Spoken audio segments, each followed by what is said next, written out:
Welcome to Bootstrapped Solo. I am Pratik Shah, your host, and today we're going to be talking about the good, the bad, and the ugly about running your own practice. The podcast is for those that want to know what it's really like to start, run, and grow a practice. Today's guest is my very good friend Jeremy Tissot. He runs the Tissot Law Firm, which is about a 20-person practice that's focused in Los Angeles, mainly on catastrophic personal injury. He started his practice back in 2007 and has been growing strong ever since. For those of you that are on any social media, it's at Tissot ESQ, Tissot ESQ. Jeremy's a great guy, fun guy to hang out with, learn a lot from. He does a lot of TBI seminars, traumatic brain injury cases. And so I'm very glad to have you, Jeremy. Thanks for joining. And thank you for willing to jump on and share with us what it was like when you just first started getting going. Yeah, Pratik, it's great. Great to be on here. Great idea to have this. I've obviously spoken and done podcasts on a number of other platforms, but I think focusing on this is really cool because there's not a lot of this out there, and a lot of people are being told to start their own practices and kind of just get out there and do it. And I think they need to know maybe some reality, at least from my perspective and yours, right? Exactly. That's exactly it. I just want to, and I think it's great that people are starting their own practice. I never want to discourage anyone from starting their own practice. I want people to do it. I just want them to go in with eyes wide open, right? Like, understand that there's a process to this. And, you started your practice out in 2007.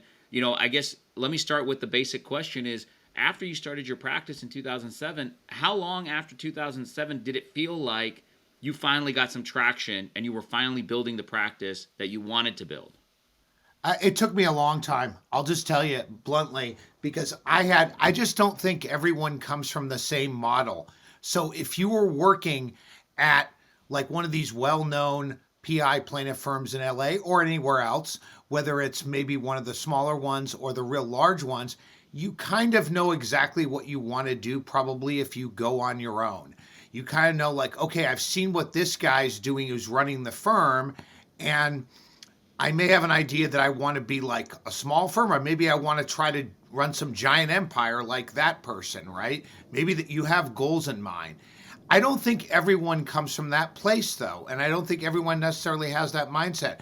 People may have doubts about whether this is what they want to do in the long term. Maybe they just want to run a small firm and not handle 7, 8 figure cases. Maybe they didn't like certain aspects of what they did at that firm. Maybe they feel like they're more suited to a pre-lit operation even after they worked, like my firm obviously does. We get brought in by other lawyers to try cases and litigate them at various stages, but we do the pre-lit also. Largely we take cases at that stage, so you see things maybe while you're working at a firm early on, and it's sort of presumed that you just like are going to do something. I think we just have to be sensitive that everyone can't just kind of fit a mold, right? I certainly did not fit the mold. That's the thing, is that I did come, and I don't think I'm the only one. Maybe, in the world that, you and I kind of are in, and we hang out in conferences, we meet a lot of people who are doing the same things. But I think we have to like understand that there's people that will come into our business as good plaintiff lawyers, for instance, who came from a defense background. Some of them even came as prosecutors. So not everyone comes. It's like one of the things that really intimidated me when I started to move into this plaintiff world, I didn't really know anyone. And I felt like I was an outcast. And that was really hard. And I didn't really care that much, I guess, maybe in some part of my mind, because I thought, well, I'm a pretty good trial lawyer. I tried a lot of cases. I mean, not a lot, but I mean, I had first chaired like 20 cases to jury trials, done numerous arbitrations, but I really lacked the management skills. So Yeah. Everybody's got different strengths. I think that's super important that you brought that up, and I appreciate you being raw and honest about it because, when you're running a practice, there's a lot to it. Not only do you have to be a good lawyer, you have to be good enough of a marketer to bring in cases. You have to be good enough of an operator to make sure your firm financially doesn't fall apart. And you wear a lot of hats, getting your taxes done, getting your administrative stuff done, getting business in the door, maintaining those relationships, et cetera, et cetera. And in the beginning, very, very, very, very few people are good at all of those stages. And, for me, I had to learn a lot about organization and operations and handling the books and making sure taxes got filed on time. That is not a strength of mine. And I had to learn how to do that. And it sounds like it was similar for you. It definitely was. And again, and coming from another world, I hear a lot about get out and try cases or get out and start your own firm. That concerns me for people. I do believe that people should take risks and chances. And I was in a place where early on in my career, I'm not going to say that again, we'll talk about this a little bit, but I did want to be a plaintiff lawyer probably fairly just a couple years in. And I had some people that actually rented space from us when we were a defense firm that I admired that had done defense for like a couple years and then got into plaintiff right away. And those were the people I kind of hung out with. And my firm gave me an opportunity to work on different types of cases. So we were not like State Farm in-house counsel. We were one of the more prominent outside firms, but they saw the writing on the wall that we were going to need to get into other business areas because the insurance companies were going in-house. And they said, look, you can bring, believe it or not, you can bring plaintiff cases as long as there's no conflict of interest. You can bring business litigation. You don't have to do what we're doing. So I did start to build a practice within a practice, but I will tell you that one of the quotes you might like, and it scared the hell, probably didn't scare me at the time, but I came to think of it over and over again, was I think the senior partner at that firm, he did see me probably as someone who had some good natural skill for trial, was a good litigator. But when I left and I actually took the plaintiff cases I had with me and some other work, and I took this work because I was like concerned. I was like scared. I had a certain lifestyle. I wasn't a 2 or 3 year lawyer. Okay. And I didn't grow up with money, so I didn't have stuff to fall back on. My parents had done okay, but they weren't going to like bail me out of the lifestyle. I'd gotten, 7, 8 years out, and I built I had a lot of bills to pay. And so it was scary to go on my own. I guess if you have someone to bail you out, or you are if I had done it a couple years out, it would have been like, okay, I'm 27.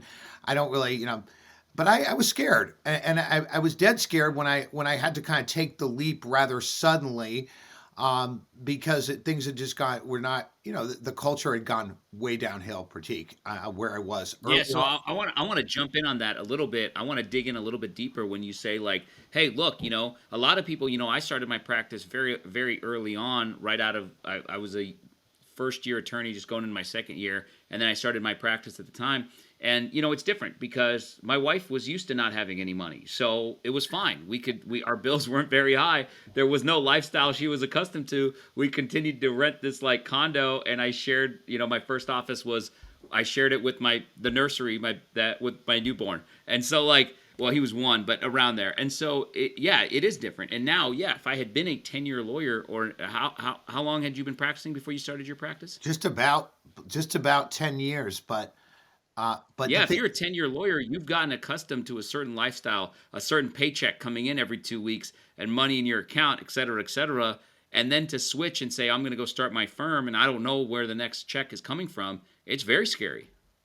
Right. It's kind of like it's a little bit deflating mentally in terms of your confidence too, because you just don't know that you're going to be able to present yourself in the same way, have the certain lifestyle. I had a fiance at the time. I was living in a house I'd just gotten in Manhattan Beach. I mean, it was a lot of expenses involved. I was doing well, but I needed to make a move. It was a time to make the move. And it was just, it was pretty frightening when I actually did it, more so than when I decided or tried to plan it. But, what this lawyer had said to me was a really good guy. He looked at me when I told him I was leaving, and he basically said, can you do it? And he never would say anything negative, but he also wouldn't pump you up artificially. He wasn't one of those guys. And what he meant, or what he clarified, was that he was concerned for me on the management side, the accounting side. Even though I actually had been a junior partner there, so I had some idea of the inner workings of a law firm and the finances, which, by the way, a lot of these, if you work at a plaintiff law firm, a larger law firm, and you're just an associate, or you're an associate like a defense firm, you don't know shit sometimes about what's actually going on. Because not only that, do you not have how much things cost? It's crazy. You can't believe what they might be telling you. So I, Yeah. like I remember that like at that firm, well, I wasn't an equity partner. I had just become partner short, and I left, sometime shortly after that. And they really held the equity among three lawyers, and there were, you know, 50, 60, 70 lawyers at various points statewide. And so they wouldn't really let us see the real numbers. You know what I'm saying? Like we wouldn't really know like Yeah. exactly Yeah. what they were getting. We would see like expenses. And so that was like a new world to me. But again, the operating of your plaintiff law firm, whether it's one or two or five people, totally different world from what I was in. And Yeah. I was concerned about my ability to do that because I knew a couple things. I knew that I would be able to litigate the cases well, try cases, and even get cases. I always had an Right. ability to, talk and market, but I, I, I didn't realize how difficult it would be to do all the administrative, and that is not something I enjoy doing. Now I Right. finally got ramped up to the point when I say now, it's been a few years, but when you get that in place, oh, is that a relief, right? Yeah, yeah. It's just getting that, and then the administrative part is super important, right? Because if things aren't being done right, the whole firm can unravel. And so, yeah, you absolutely want to try to get it off your plate if it's not your strength, but then it's got to be the right person that's doing it. Because if they're not doing it right, or they're not doing it the way that you're doing it, it's a mess. So, Yeah. how did you eventually get it off your plate? What did you do? Well, so I did have it. It was a I did recognize right away because I've been practicing long enough that we had like an administrator at our old firm, so I had some idea. I knew at least what needed to be done. Like I knew how had a pretty good understanding of the inner operations of, say, trust accounts, for example, right? And so I was aware of issues that could arise with that. I was concerned about that. So I just quite honestly did a shit ton of work myself to make sure that stuff went right because I was aware of problems that could go wrong. I did kind of come from a business background because I was a business major. My dad owned his own business, so I was aware of things that could go wrong. It doesn't mean I didn't get it all right, but it was more so Right. in the sense of there were cash flow problems only in the sense that when you're used to getting paid, even though I was doing plaintiff work, I mean, I was getting paid a pretty substantial salary when you added in like commissions and bonuses from all the time Yeah. I worked Yeah. at Build. I mean, and then I would get like extra money for settling like a plaintiff case or like something I brought in, but it was no longer Right. extra money now. That's like the only way I'm making Right. money with That's my the only money. There's no other money. That's all you got. all Yeah. right. And you know what? Your bills don't go down, right? The mortgage stays the same. Yeah. The credit card bill, not the credit card bill, but the car payment stays the same. The student loan, everything that you have that were your bills, that were your hardcore bills, don't go down when you start your practice. It's not like everything goes down with you. The bank says, "Congratulations, you still got to pay this sometime." Yeah, and look, and that applies. I think it applies even if my scenario. And I know I remember talking to somebody couple people this weekend who told me they came from the defense side too. I was surprised. So people have different paths, right? I don't think that I feel like sometimes when I see like people talking about this, it's like this is what your path should be. You should just work at a firm for a couple of years and then build your own firm. Don't work for someone else. That works for people. I think it's good if you have something to Yeah. fall back on. If you're a certain personality, if you've been planning that all along. I was not planning it Right. all along, quite honestly.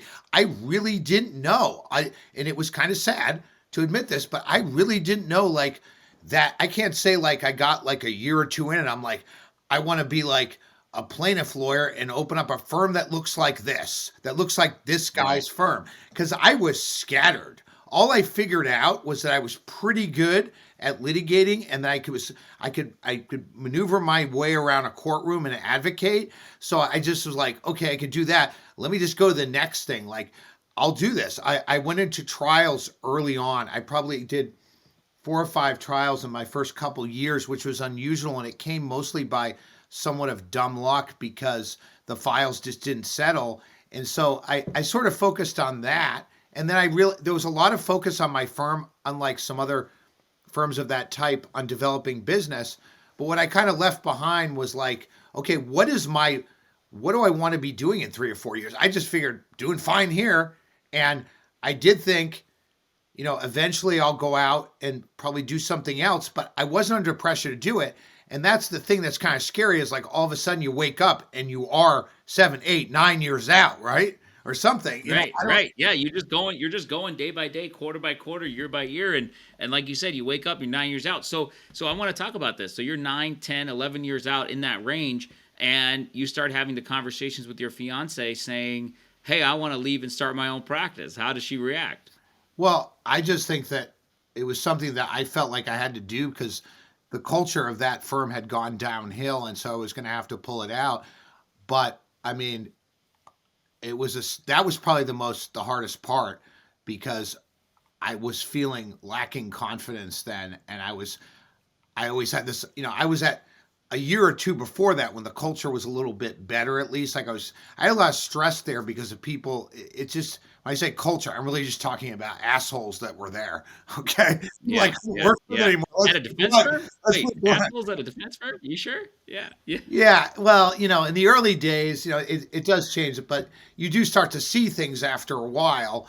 Right, I mean, not all defense firms are like that. And we know some that are good, but it's more about the particular people that are there at a certain time. I right. just remember, like, I was what 20. I think I passed the bar at 24, and 25 I was sworn in, and so I was a young guy, and I was making a decent salary. I hadn't grown up with money. I was pretty happy to just be, I worked hard, but I had good social life. And then as soon as I made this partner, I feel like I was kind of like a target, things started to actually go down because there were people older than me that hadn't made partner. I mean, it's a nasty thing that you haven't seen, but I'm sure many people. I'm just presuming that, but some people will see. I haven't seen that. Yeah. Yeah, yeah. I mean, it's I just thought it will always be this way because it was like I did my work. I had good relations with people in the office. We had fun. We'd win a case. We'd go and pop champagne. We'd go on the firm Yeah. boat. And then I just build my stuff, but I did really well in trials, and they were happy. It was defense and stuff. It was all great. But nothing's forever, man, right? And so it kind of goes like, as you're working up in your career, and I don't know if it's so much because I didn't come up on the plaintiff side, but like for the first 5 years, maybe 7, it's like you always have this idea that, like, okay, in the first year, I'll like maybe like take a bunch of depots, then I'll try a case in the second year, and then I'll make this much money in the third year. Well, when you get to about 7, 8 years out, it's just a blur after that, and it's rather scary. Yeah. And all of a sudden, Yeah. you're at Yeah. 20. Okay, I don't just Right. Yeah. you know. Yeah. So, So so how long had you been practicing? I'm sorry. You started your firm in 2007. It's obviously now 2022. So you've had your own firm about 15 years now. right, and so I'm almost exclusively doing plaintiff. But so I just think people can hit their stride at a certain point. Yeah. I was doing. I had enough. So I actually had a struggle with that firm because I was taking, and this is something that people will probably deal with if you're a little further out, is, unless you're just like there's a business model at a plaintiff law firm, you're trying to leave. If you have a really good relationship and the guy's always been supportive and said, hey, someday you'll leave. No one really likes anybody to leave, though, do they really? It's kind of Yeah. like it's They don't. disruptive. No. Let's be Yeah. honest. It Like, is. I see this Yeah. from some of these lawyers. They go, yeah, everybody be fine. Just open your own practice. You know what they did to some of these guys? They come after them and sue them, you know? Yeah. And it's, Yeah. I don't know, you probably know some stories like that. It was funny that Yeah. And you just can't be in litigation as a small solo firm. You just don't have the time or the money to deal with that. yeah, we know that there's some lawsuits that even people we know have engaged in this business, but it was funny, these guys, because I had kind of like a unique practice. I got too comfortable where I was. And so I was I was doing some business lit and some entertainment lit a lot. And I was also mostly doing plaintiff cases, PI. And I just got real comfortable in that. And then when I moved my cases, they actually didn't threaten me, but they threatened some other people who were taking like defense business. But they didn't know what the hell I was doing, really. So they were like, just don't commit malpractice on the way out the door, which is what happens with Yeah. people Yeah. in cases, right? Yeah. Um, No, it happens. It yeah, happens. and so they're concerned that I was going to go like F you, I mean, because when you're moving cases, you sometimes don't get the whole file. I mean, think about these Right. things. That's the thing that people don't talk about. Like, when I left, they let me to, when I gave notice, a lot of times if you're at that level, like partnership level, or it's kind of like a corporate executive, they'll lock the doors on you, okay? And, like escort you out with security. when you give notice because they don't want you, they don't want you there anymore. And so they actually Right. when I gave notice, I told them I was taking all these cases. They actually still let me back in because they were concerned that if they didn't let me have access, that the cases would get all effed up, right? And then they get sued Mm-hmm. because they didn't really understand what I was doing since they were off doing a certain thing. It's craziness. But to get back to your question, Pratik, what you were asking me about, I guess I'll just tell you, it took a long time for me to hit a stride where I really knew what my final path was. I don't want to say final path, sounds like death, Yeah. but Yeah.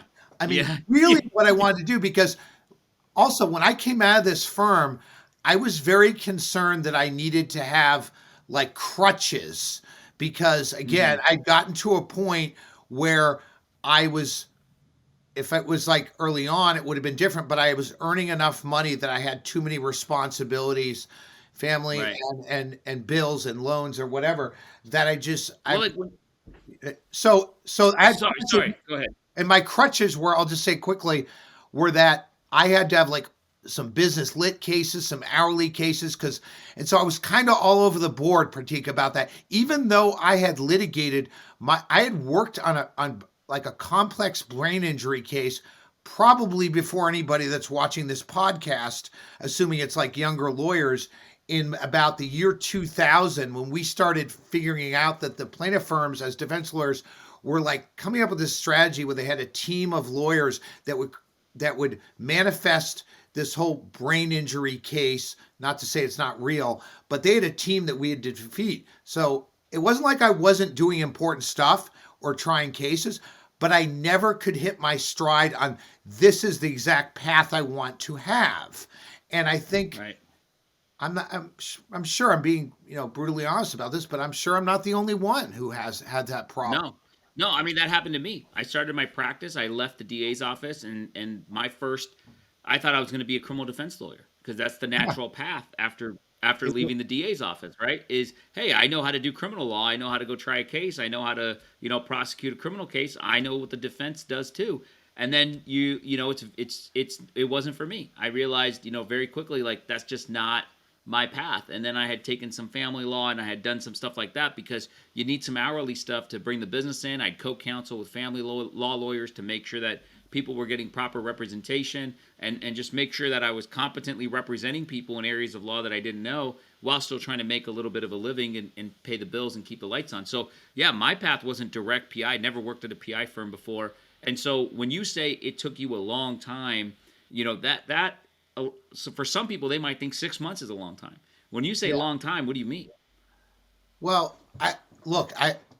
I'm not sure that it took me a long time in terms of I was financially struggling because I came Yeah. in. I came in with some cases. I remember. I mean, we did some class action cases on the plaintiff side. We had settled. I had like some consumer fraud case that had settled into the. It wasn't a huge case, but it settled into the seven figures. I remember like living off the money, the cut that I split with them on that. If I hadn't had that, it would have been tough because like I wasn't used to the idea that I had to settle. Most of my income was going to now come from PI cases. So I was just trying to stay afloat and kind of keep up like was a pretty, like six, well into the six figures earning lifestyle, but it scared me every day that like, Yeah. eventually that money would run out. I wouldn't get the next cases.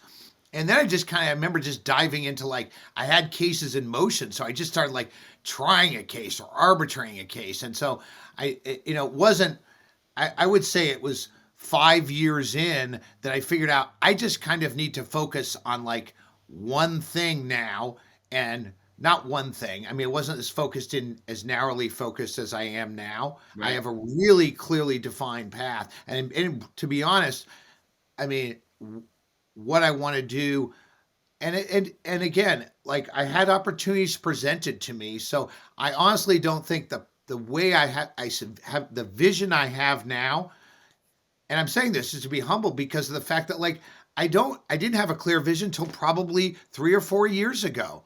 Now, I wasn't hmm like suffering, I wasn't like Right. poor, but Right. I didn't feel confident that I knew like this is my identity, at least as an attorney or a law firm owner.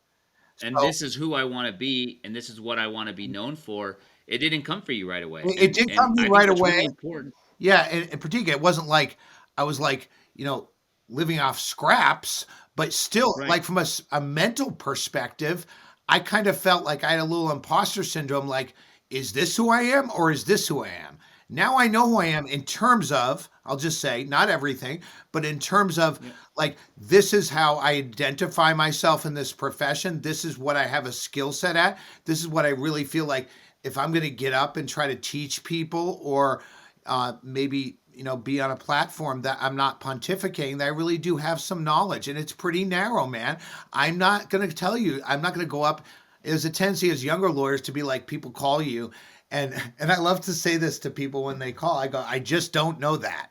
you know like Yeah. like like Yeah. like when you're a younger lawyer, your family might call, right, about something. Right. You have your sister call, or Right. your uncle, and they assume you're the lawyer in the family if you didn't grow up with a lot of lawyers. Right. You know everything. So I go, Right.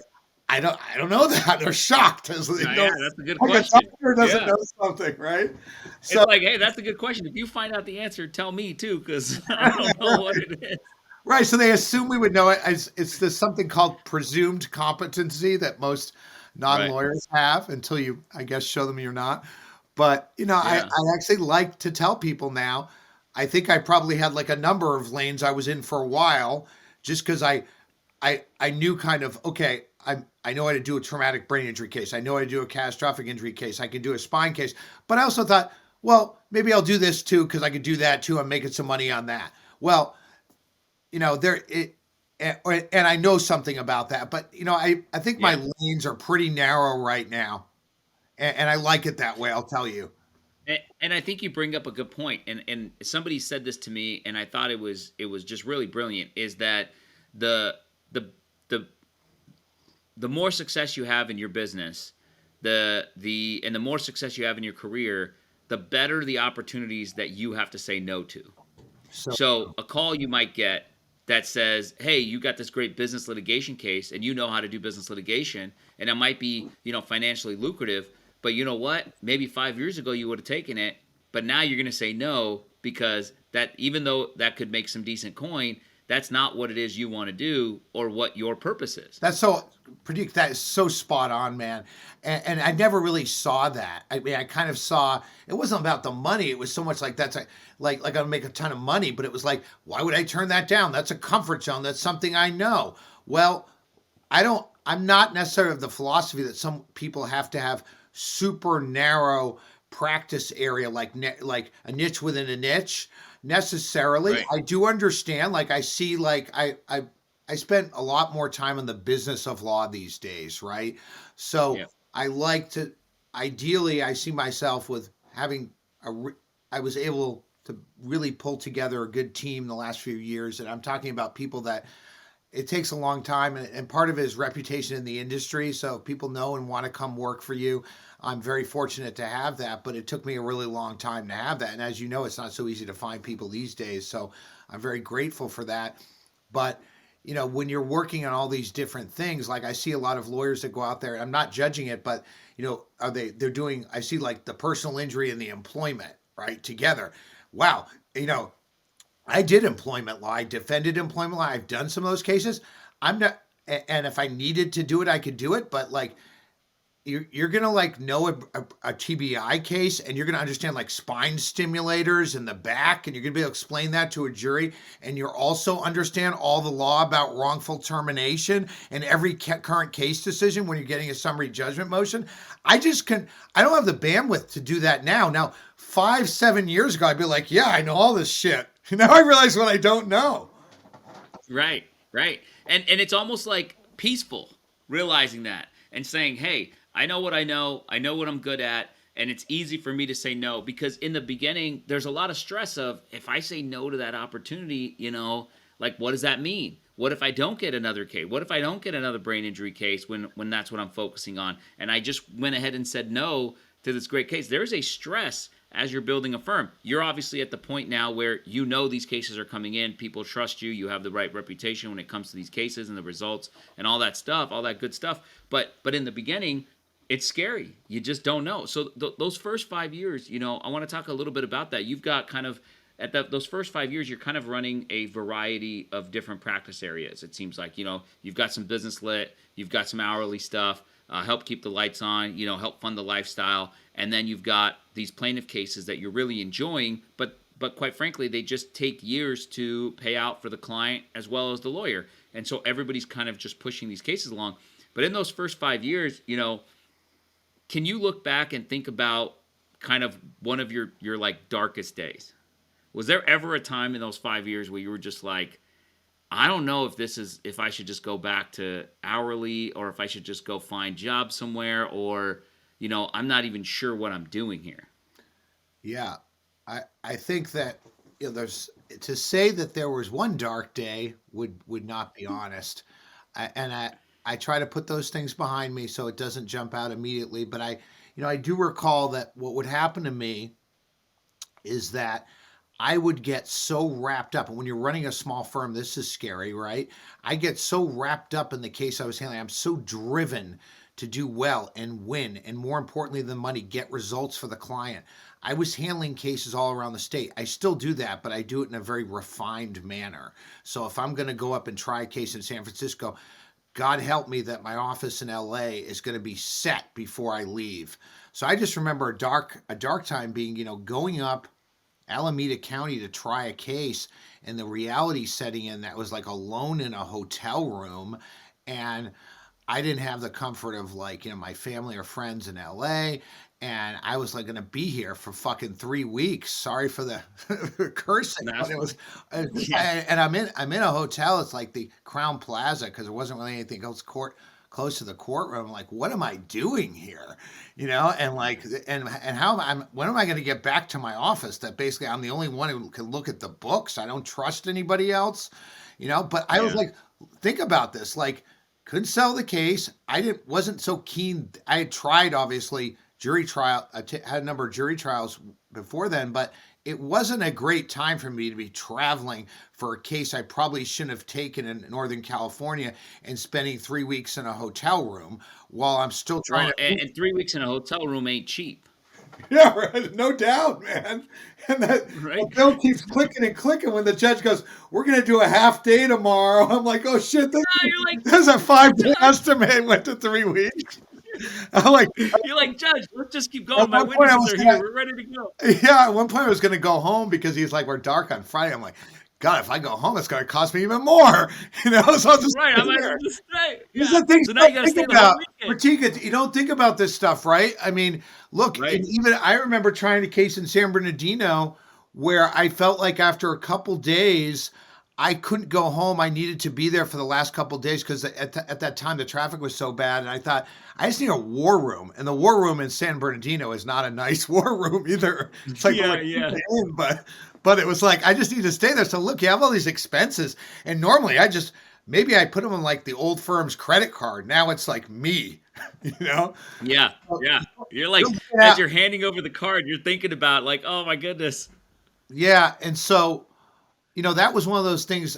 I think literally dark, and that was sitting in probably a dingy hotel room at the time. If that answers Yeah. your question, but Yeah. you know, there were other there were there were other days, and as you know, I think one of the things we should talk about a little bit, if you want, is the finance situation is difficult. It's a very competitive business. This business of personal injury that we're in, and many people on this podcast are. I don't think it applies to everyone. It's more competitive than ever, and so this Yeah. idea that you just go out there and open another law firm. I mean, let's be aware that I've seen more growth like that. I've obviously been in this business for a long time. I'm not some sort of expert that monitors everything or the marketing or the firm Right. opening trends, but there aren't less firms than there are more. And I have never been one to say, or there aren't less firms than there were in the past. I've never been one to ever tell my younger associates or my law, I have law clerks that have come in and out. I've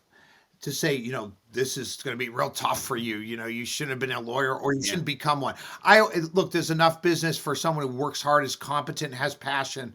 I believe that, and I want to have more good lawyers out there. But look, people have to look at the realities of competition out there in the marketplace. And Yeah. right, what do you think about that?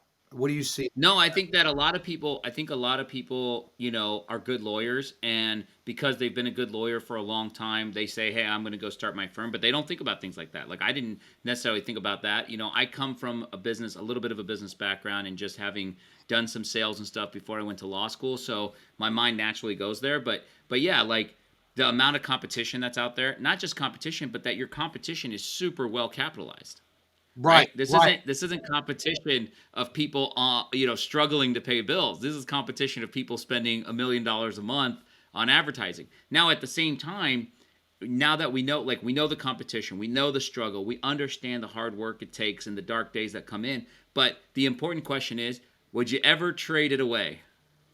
No, I think that's an awesome question, and I don't think I would have told you that before because I'm not going to be a quitter, okay, and I fight like hell Right. on everything. But I won't tell you that the major bumps in the road weren't deeply stressful. But I am so effing grateful, man, for what I was able to get through, and for some of the things, the fortuity that came upon me, quite honestly, and some of the opportunities I missed, I goddamn missed them, but a few that came my way, especially in the last few years. I'm very happy.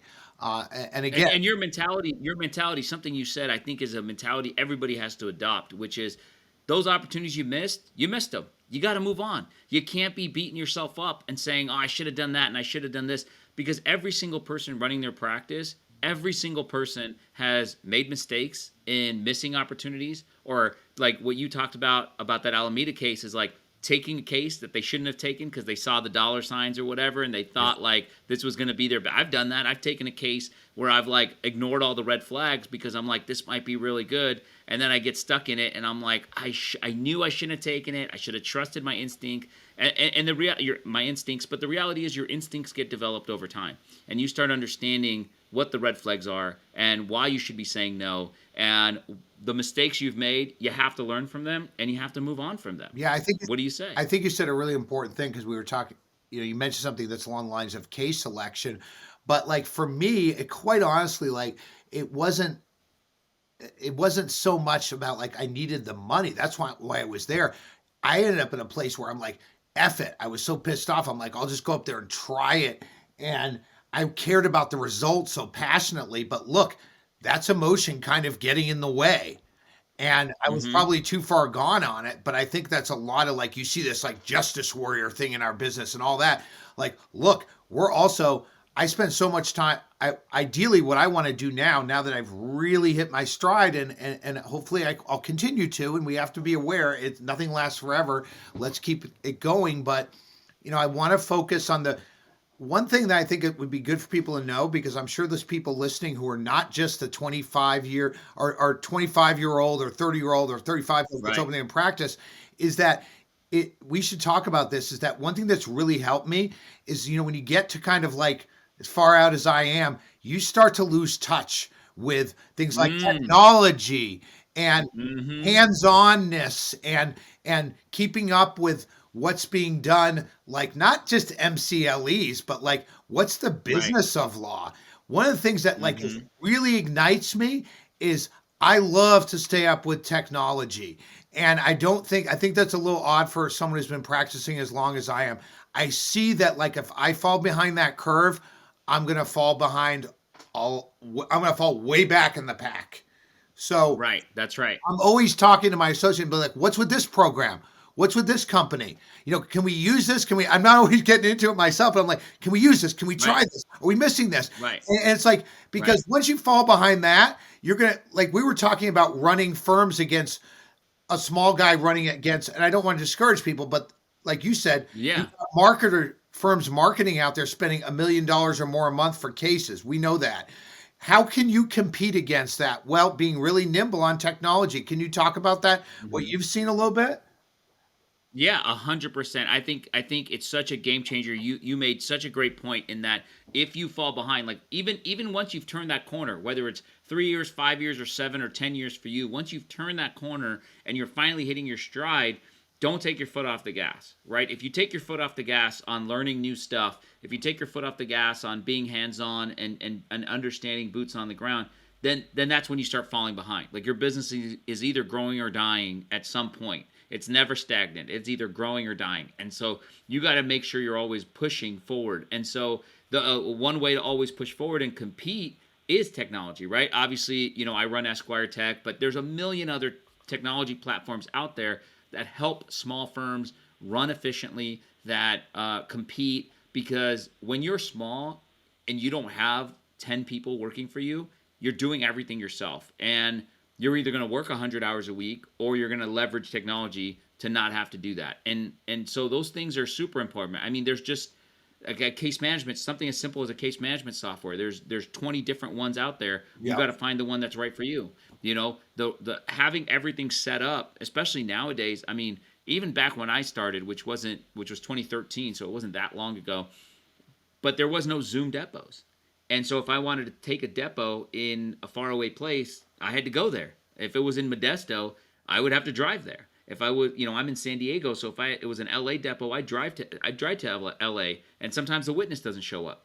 And so I drove to LA for a non-appearance, and I'm driving back, and I just spent 5 hours of my day on a non-appearance. God, and it's crazy, but you have no choice. It's so important. One of the things I want to emphasize is I had like an elevation of things for me during the period of COVID, which I'm almost embarrassed to say. Look, there were a lot of people struggled and also a lot of sad things happened, but it forced me, and not that I wasn't already embracing technology, it sounds like a cliche, but I just became more, there's the people, it's hard to explain this, but there's always a phase in your career where you're kind of like locked in and sort of like on the inside. Like for you have this tech company, you're very aware of what's going on in this business.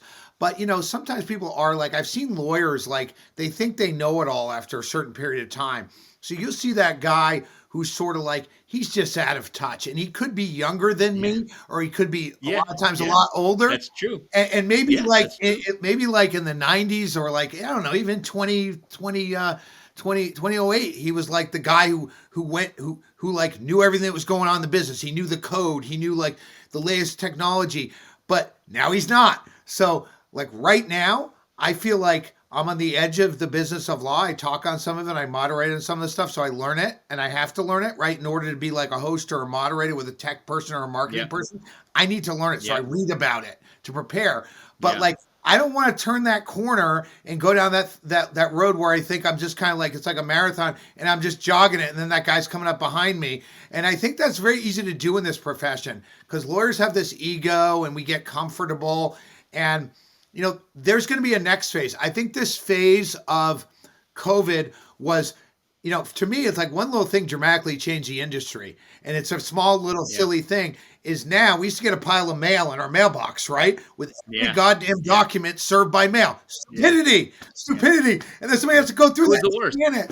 So now it was the worst. Now it's like I still get some things. The insurance companies still send us these letters, even though every letter I send out says, "Do not." If you choose to send it, email it too. But they just can't. They can't do it. They're like afraid that they're going to get hacked or something, right? Right. Yeah, no one wants your discovery. You're not getting hacked. Just send it by email. You're fine.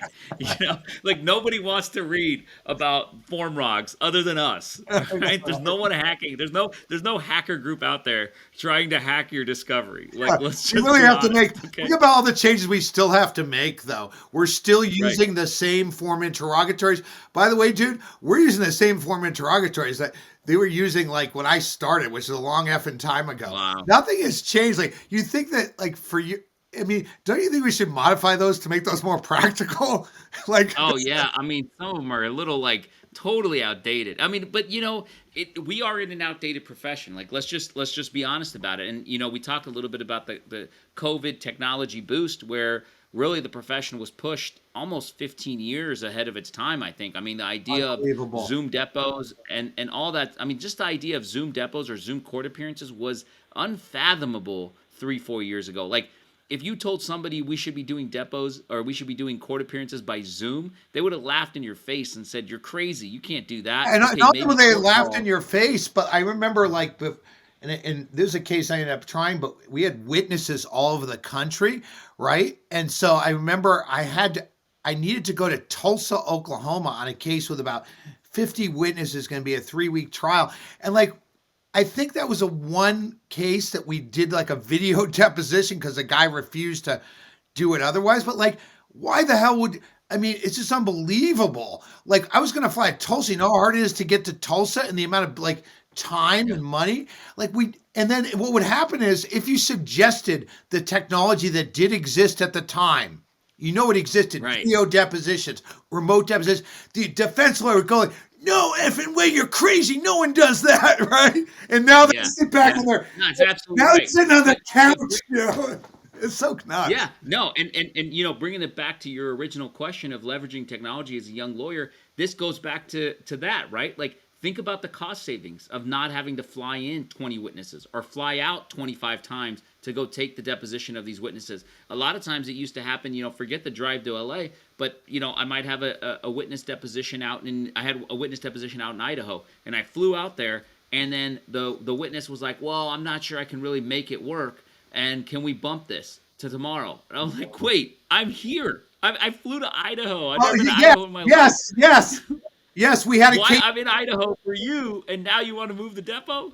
Yeah, and you just it's like it started me with like the basic thing of like the mail thing. Like we're insisting on U.S. mail serving things, and like relying Right. on actually what's a really crappy post office.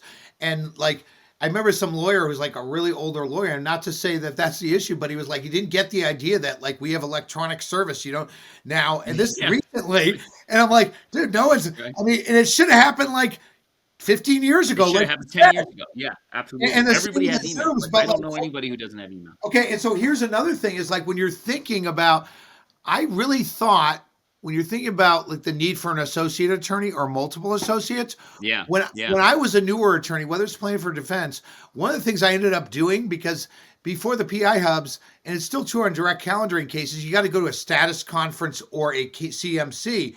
You know what you need like a newer lawyer to do if you got a bunch of cases is just do those BS things where they drive to Bakersfield Yeah. or to Santa Yes. Barbara, Yes. or I mean, Yes. that's a better one.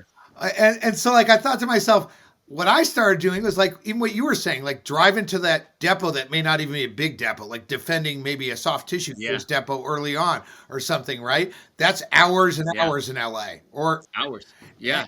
and now I'm like, okay, do I really need Super valuable time.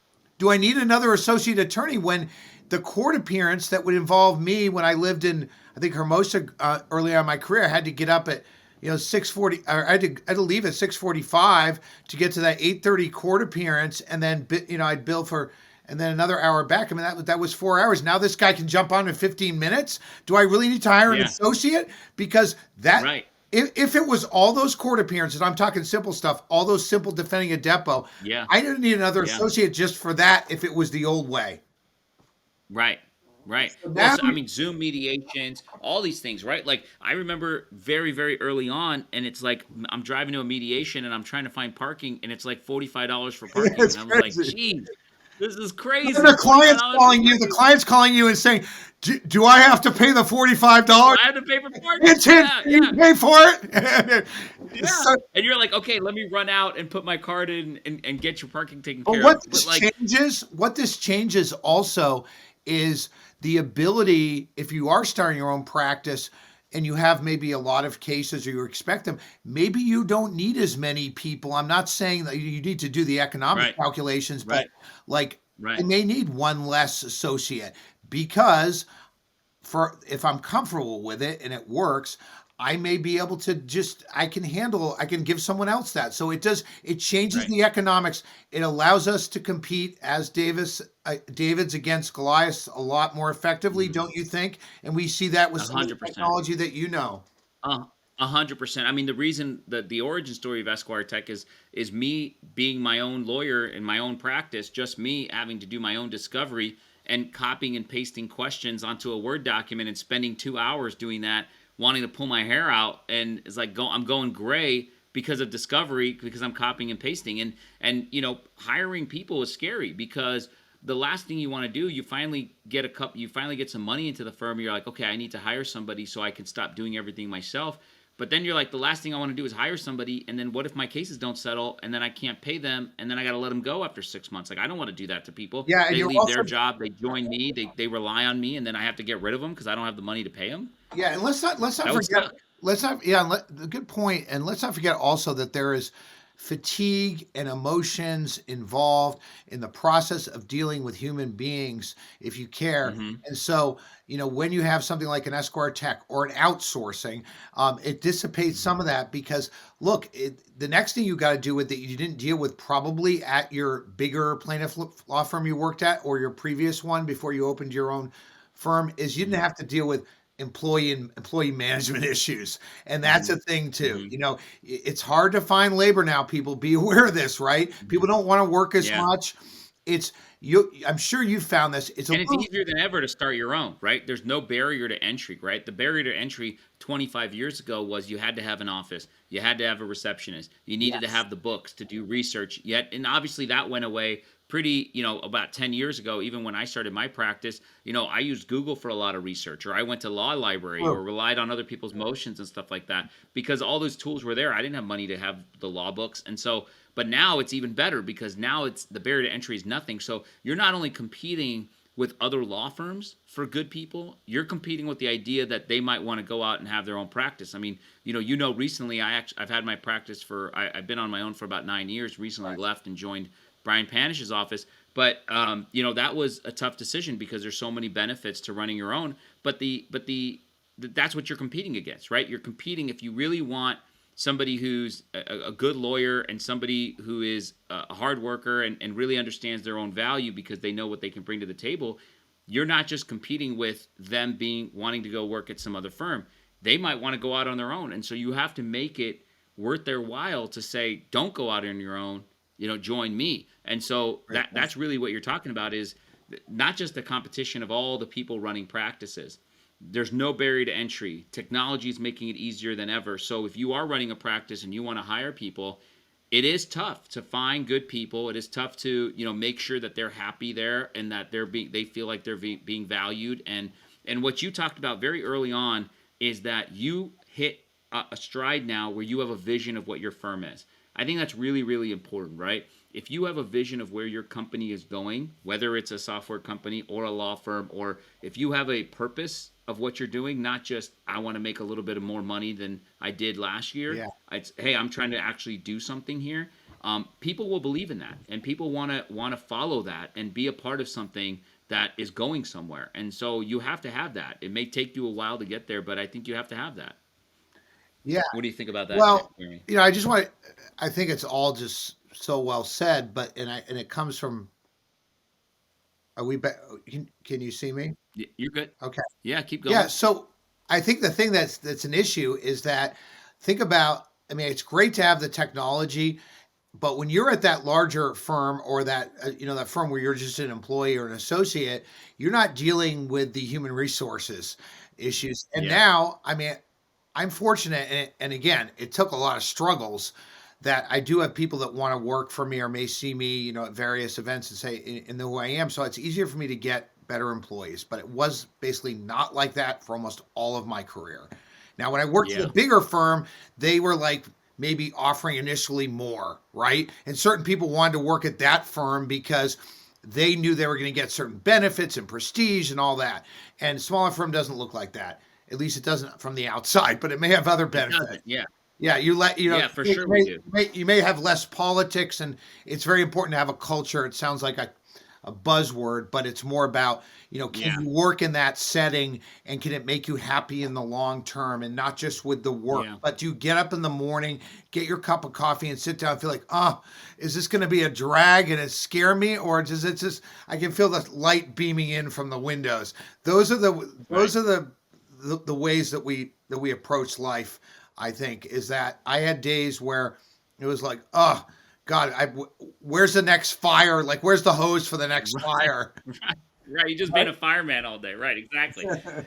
Yeah, Jeremy, this was really good. We're running up on time here, but Yeah. but what I want to do to wrap this up is I want you to give for those that are listening that are thinking about running their own practice, that have maybe already started their own practice, or maybe they're a couple years in, for somebody who's been through the struggles and really come out the other side, better for it. Just a few words and a few pieces of advice that you really think they need to focus on. Yeah, I wouldn't want to hold myself out as some sort of law firm management guru, but I've just seen a lot, and I certainly don't even I'm not even able to identify what all the mistakes were, but I would try to. Here's one thing. I would try to before you leave because I kind of left, I wouldn't say too soon, but too rapidly. Okay. And I thought, well, I've got enough cases to hold me together.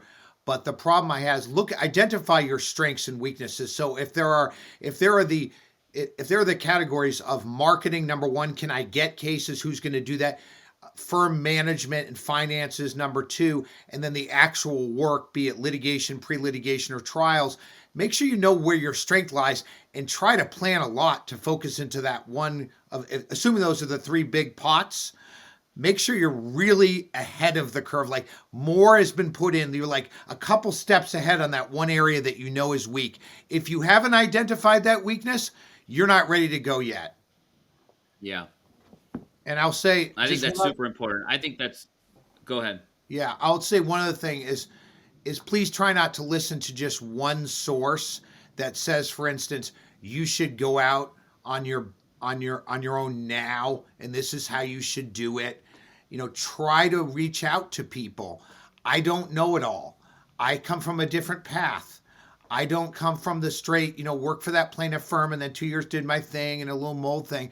But I've seen things and I realize a lot of mistakes that I made or I saw people make. So try to reach out to different people, not just those people in your Yeah. little circle. Like reach out to someone Yeah. like me that maybe had these long-term struggles or, was doing well but didn't get to this, echelon until like a lot of work and a lot of like fortuity. So you just want to hear about like cuz things change, right? Yeah.